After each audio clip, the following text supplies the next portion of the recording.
प्रिय दर्शकों, नमस्कार। आज मैं आपको नवमांश कुंडली से जुड़ा एक महत्वपूर्ण सूत्र और रहस्य बताने वाला हूं। आज की इस वीडियो को देख करके आप आपकी जन्म कुंडली में मिलने वाले प्रभाव को आसानी से जान जाएंगे। यानी अगर आपने आज की वीडियो देख ली तो निश्चित ही ये आपके ज्योतिषीय ज्ञान को एक अलग स्थिति पर ले जाएगा। आप आज की वीडियो को ध्यानपूर्वक देखें और इसे समझने का प्रयास करें और अपनी और अन्य की जिनकी भी कुंडली आप देखते हैं उसमें भी साथ ही साथ इसे मिलाते जाइए। आप एक बात तो जानते ही हैं कि जितने भी वर्ग चार्ट होते हैं, जिसे D9 तो आप जानते हैं, नवमांश बोलते हैं, दशमांश बोलते हैं। इसी प्रकार चतुर्थांश भी आता है और अलग अलग प्रकार के डिविजनल चार्ट या वर्ग कुंडलियां होती है। लेकिन उसमें नवमांश कुंडली को ज्यादा महत्वपूर्ण माना गया है। और आप जानते हैं नवमांश को महत्वपूर्ण क्यों माना गया है? क्योंकि नवमांश मतलब आपके लग्न कुंडली के 9 बराबर भाग करके जो कुंडली बने उसे नवमांश कुंडली कहते हैं। अब ऐसे में आप जानते हैं जन्म कुंडली का जो नवा भाव है वो दर्शाता है आपके भाग्य को। इसीलिए अगर हम जब लग्न कुंडली के 9 भाग कर देंगे तो वो आपके ग्रहों के भाग्य को बताएगा। इससे जुड़ी एक वीडियो मैंने आपको पूर्व में दी थी कि किस प्रकार आपको ग्रहों के भाग्य को, ग्रहों की मजबूती को, ग्रहों की स्ट्रेंथ को देखना है। और ये बताने का काम नवमांश कुंडली बहुत अच्छी प्रकार से करती है। आप अपनी कुंडली देखिए, अपनी कुंडली ध्यान से अपने सामने रख लीजिए। आप ये देखिए कि जैसे पूर्व के सूत्र आप एक बात तो जानते हैं, वो मैंने आपको बताए भी थे, लेकिन एक सूत्र आपने बहुत से ज्योतिषियों के मुख से सुना होगा कि अगर कोई भी ग्रह लग्न कुंडली में उच्च राशि का है लेकिन नवमांश कुंडली में नीच राशि का है तो ऐसा ग्रह नीच राशि के समान ही प्रभाव देगा, उच्च के समान प्रभाव नहीं दे पाएगा। और इसके ठीक विपरीत भी आपने एक सूत्र सुना है कि अगर कोई ग्रह लग्न कुंडली में नीच राशि का है लेकिन नवमांश में उच्च राशि का हो जाता है तो वह उच्च राशि के समान प्रभाव देगा, यानी कहने की बातें मजबूत प्रभाव देगा। तो इसका मतलब क्या हुआ? ये तो केवल आपने एक एक दो दो सूत्र सुन रखे हैं, लेकिन इसका अर्थ ये हो गया कि आपकी लग्न कुंडली में जितनी भी ग्रह अवस्था बनी है उसके अगर विरोधी स्थिति या विरोधी प्रभाव आपकी नवमांश कुंडली में बन जाता है तो आप देख पाएंगे आपको नवमांश कुंडली का प्रभाव उसके विपरीत स्थिति में देखने को मिलेगा। यानी उदाहरण से समझिए, आपने ये देखा कि किसी व्यक्ति का चतुर्थ भाव बहुत खराब स्थिति में है। ऐसे व्यक्ति को आपने ये सोचा चतुर्थ भाव का सुख नहीं मिलेगा, भूमि भवन वाहन आदि चीजों का सुख भी नहीं मिलेगा और ना ही किसी अन्य प्रकार से उसकी अच्छी स्थिति सुखों वाली उसको देखने को मिलेगी। लेकिन जैसे ही आपने नवमांश कुंडली को देखा तो वहां आपने देखा चतुर्थ भाव का स्वामी, चतुर्थ भाव सबकी स्थिति बढ़िया, और जो लग्न कुंडली का चतुर्थ भाव का स्वामी है वो भी नवमांश में बढ़िया स्थिति में है, कारक आदि सभी की स्थिति बहुत बढ़िया हो गई। तो आप क्या देख पाएंगे कि जहां लग्न कुंडली ये बता रही थी कि व्यक्ति को कुछ भी सुख नहीं मिलेगा, वहीं नवमांश की स्थिति बहुत मजबूत हो जाने के कारण व्यक्ति को उन सब चीजों का सुख मिलेगा। एक बात ध्यान रखें, बहुत शुभ हो जाने पर ही उसका अधिक लाभ आप महसूस कर पाएंगे, क्योंकि ऐसा कभी नहीं होगा कि नवमांश कुंडली लग्न कुंडली से ज्यादा महत्वपूर्ण हो जाए। क्योंकि आप जानते हैं लग्न कुंडली से नवमांश बनी है, नवमांश से लग्न कुंडली नहीं बनी। यानी कहने की बात यह है कि जहां से किसी भी वर्ग चार्ट का उद्गम हो रहा है वही उद्गम स्थल सबसे महत्वपूर्ण है, अन्य स्थान नहीं।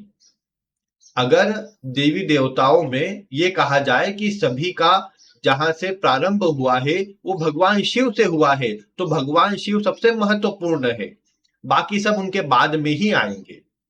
तो इसी प्रकार आपको ग्रहों में भी देखना है, आपकी कुंडलियों में भी देखना है कि कुंडलियों में उद्गम आपकी जन्म कुंडली है, लग्न कुंडली है, D1 है और बाकी जितने भी वर्ग चार्ट है ये उसी से बने हैं। इसीलिए जब बहुत अधिक मजबूत हो जाए तो प्रभाव बदलता देखा जा सकता है। आप ये सोचे सामान्य थोड़ी सी शुभ स्थिति हो गई और आपका सारा परेशानी उससे दूर हो जाएंगी, तो ऐसा थोड़ा कम हो पाएगा। आपको कहने की बात मेरी ये है कि आपको ये देखना है कि लग्न कुंडली का कमजोर स्थिति देखिए, कमजोर भाग देखिए कौन सा है। आपने देखा आपके लाभ की स्थिति अच्छी नहीं है लग्न कुंडली के अंदर, लेकिन ठीक इसके उल्टा आपने देखा नवमांश कुंडली के अंदर लग्न का स्वामी या फिर लाभ का स्वामी बहुत बलवान स्थिति में कहीं संबंध में बैठे हैं, तो ऐसे व्यक्ति को लाभ बहुत अच्छी मात्रा में होगा। ये नहीं देखने को मिलेगा कि लाभ में कमी रहे, व्यक्ति सुखी, संतुष्ट और अच्छा जीवन यापन करेगा। कई बार ये भी देखने को मिला जब लग्न कुंडली के अंदर दशम भाव की स्थिति आपको समझ ना पड़े, आपको करियर की स्थिति पता ना लगे क्या करना चाहिए, क्या कुछ होना चाहिए, तो आप नवमांश कुंडली में चले जाए। आप नवमांश कुंडली से विचार कीजिए कि दशम का स्वामी किस स्थिति में है, कहां पर है, उससे जुड़ा आप काम करें, आपको उससे भी लाभ होगा।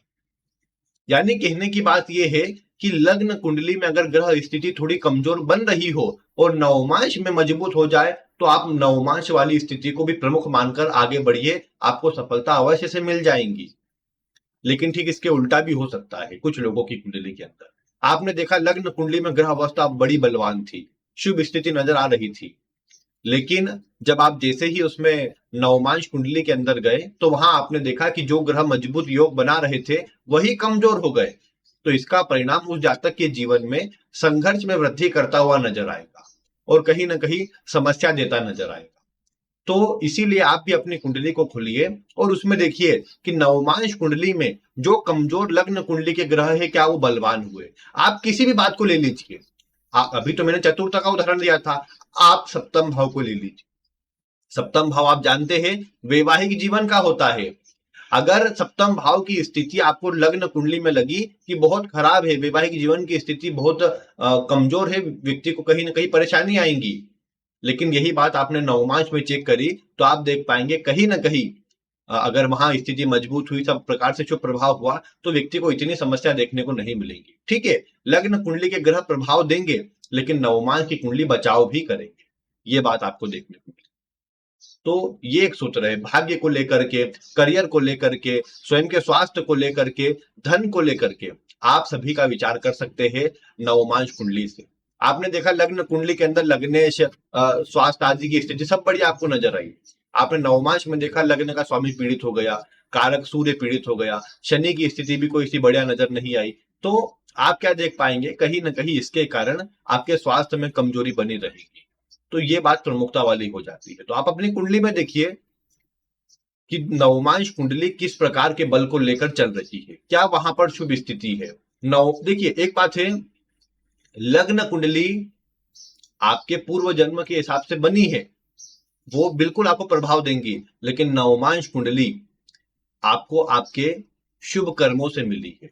मतलब लग्न कुंडली शुभ कर्म बताए न बताए, नवमांश कुंडली अगर बलवान हुई तो ये केवल और केवल आपके शुभ कर्म है जो आपको मिले हैं। एक ईश्वर की देवीय कृपा आपको प्राप्त हुई है जो ये आपको नवमांश कुंडली अच्छी मिली है। जिनकी वर्गोत्तमी कुंडली होती है उन्हें भी मैं बोलता हूं। बाकी अब वो बात है कि लग्न आदि सब बलवान हो तो फिर ज्यादा बलवान, मतलब लग्न और लग्नेश दोनों वर्गोत्तमी हो जाए तो जन्म कुंडली की सबसे मजबूत स्थिति यही है। अब ये अलग बात है कि अगर किसी अच्छी स्थिति में, बलवान स्थिति में होंगी तो ज्यादा शुभ प्रभाव देखने को मिलेगा और व्यक्ति अपने जीवन काल में कुछ बड़ा कर पाएगा। तो वर्गोत्तमी ग्रह भी होता है, आप जानते हैं, उनके पूर्व की वीडियो मैंने दी है उससे जुड़ी। आप नहीं देख पाए हैं तो आप देखिए इस प्लेलिस्ट में आ जाइए, सभी वीडियो इसमें मिलेंगी। किसी भी विषय से जुड़ी, जो ज्योतिष से जुड़े हुए हैं उनकी सभी जानकारी आपको मिलेगी और ऐसे ही कुछ नए नए सूत्र आपको देखने को मिलेंगे, क्योंकि ये अनुभव पर आधारित सूत्र है। तो आप बिल्कुल इनको आजमा कर देखिए, आपको सटीक ही प्रभाव मिलेगा।